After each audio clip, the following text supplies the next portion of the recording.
Welcome to the Teacher Development Podcast, a podcast from British Council for teachers in Pakistan focusing on English language teaching.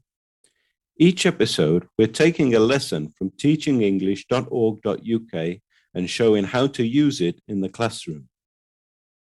Zero hunger, quality education, clean, affordable energy. Sounds like an ideal world? These are some of the UN's Sustainable Development Goals. The lesson we're looking at today focuses on just one of these, gender equality.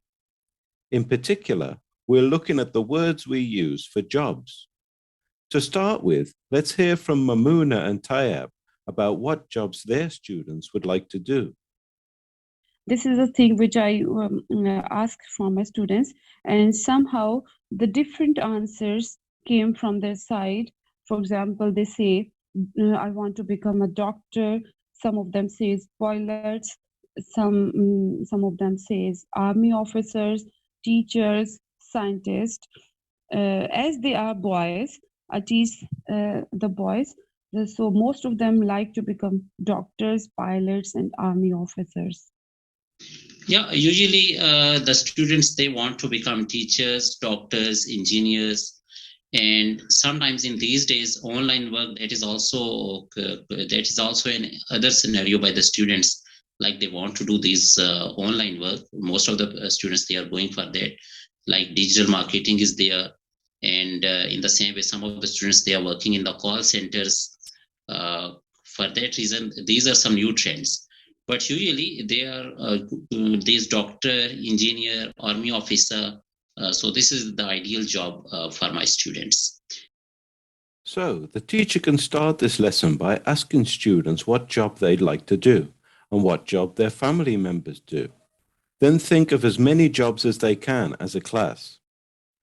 Next, give out paper and ask the students to draw, first, a person who catches criminals, second, a person who fixes cars, and third, a person who helps look after you when you're sick, for example, in hospital, but who isn't a doctor. You might notice a pattern in the gender of the people in the students' drawings. The teacher can ask them why they drew a person of that gender doing that job. At this stage, we're trying to raise the students' awareness of stereotypes, even though we might not use that word. How common are stereotypes about jobs for particular genders in Pakistan? I asked Mamoona and Tayyab.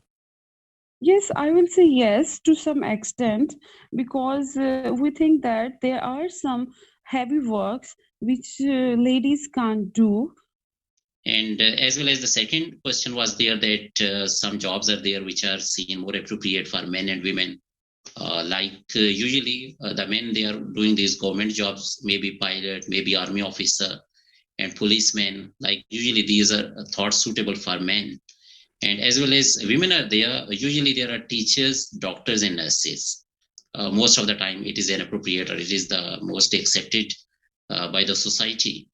But the trends are changing now. We are having these pilots, lady pilots in our Air Force, and similarly the bankers are there. So in every field, the trend is changing now. You know how in English, like you can say actor for a man and actress for a woman. Do you have a similar thing in Urdu? Yeah, Urdu, these are the same. We are having the specific names for regarding their genders. Like you gave the example of actor and actress, we say that adakar. Adakar, that is the male, and adakara, that is the feminine. So the main point of this lesson is that though some jobs have a gendered title, we can use another word for these jobs which isn't gender specific. So instead of saying headmaster or headmistress, we could just say head teacher. And this helps to create an atmosphere where anyone might believe that that would be a suitable job for them. Now, there are some job cards included with this lesson. The teacher can distribute the cards to each group and ask them to sort the job cards and just keep the ones which are appropriate for everybody. Next, you can do a sorting activity with the jobs that you've kept. The teacher can dictate some adjectives to the students, for example, important exciting, interesting, and ask the students to put the jobs into groups. What other adjectives could the students use for this activity? Please leave a comment and join in the debate. Finally, each group can be given one adjective and asked to make a poster. So, for example, one group could do jobs we think are important. They can draw somebody doing that job and write about why they think it's important. After the posters are finished, the groups can talk to each other about what they've drawn, and you can have a class discussion. You might notice that your students have a more open attitude to which jobs are available to them.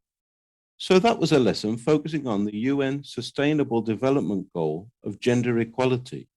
That's one goal out of 17. To finish, I asked Mamuna and Tayab which global issues they'd like their students to learn about.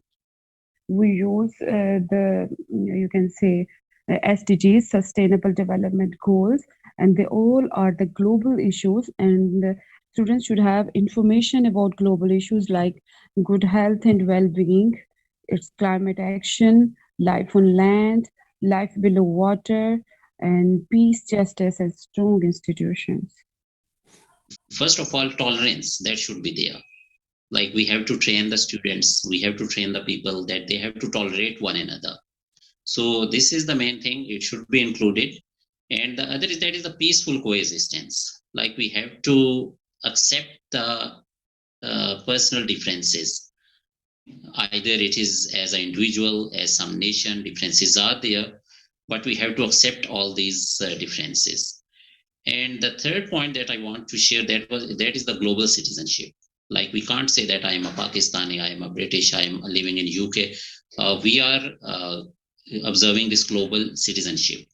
So according to this, it is a global village, and we can't restrict our contacts, or we have the contacts all over the world. If you'd like to suggest more global issues that your students could learn about, please comment and join in the debate. Don't forget, you can find the lesson we looked at today and many more at teachingenglish.org.uk.